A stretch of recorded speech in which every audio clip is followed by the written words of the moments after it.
businesses across the country, the deposit accounts at these banks can breathe easier knowing they'll be able to pay their workers and pay their bills.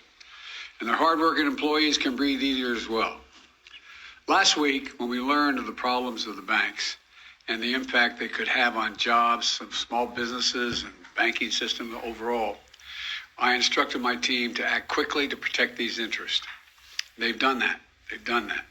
On Friday, the government regulator in charge, the FDIC, took control of Silicon Valley Bank's assets. And over the weekend, it took control of Signature Bank's assets. Treasury Secretary Yellen and a team of banking regulators have taken action, immediate action. And here are the highlights. First, all customers who had deposits in these banks can rest assured they'll be protected and they'll have access to their money as of today. That includes small businesses across the country that bank there and need to make payroll, pay their bills, and stay open for business.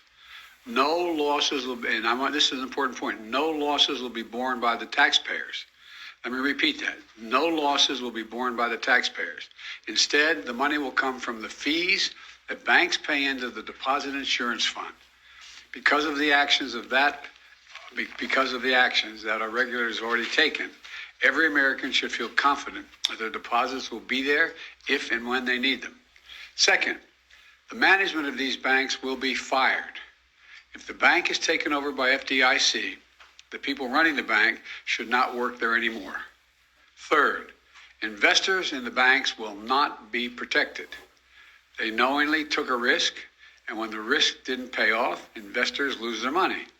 That's how capitalism works. And fourth, there are important questions of how these banks got into the circumstance in the first place.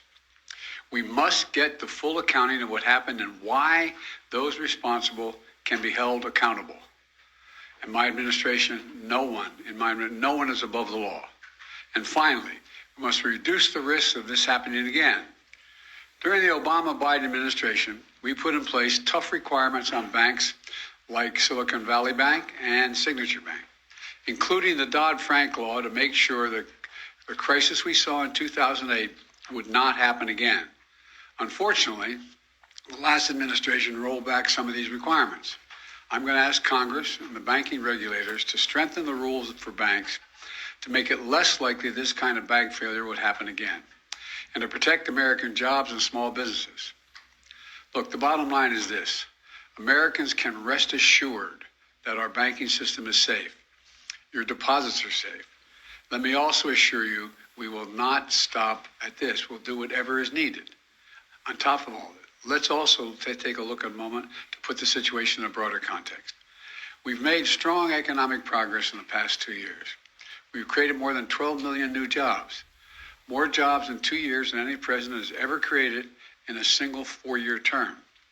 Unemployment is below 4% for 14 straight months. Take-home pay for workers is going up, especially for lower and middle-income workers. And we've seen record numbers of people apply to start new businesses, more than 10 million of them, more than 10 million applications over the last 2 years starting businesses. Now we need to keep this progress going. That's what swift action that my administration over the past few years is all about. Protecting depositors, protecting the banking system, protecting the economic gains we've made together for the American people.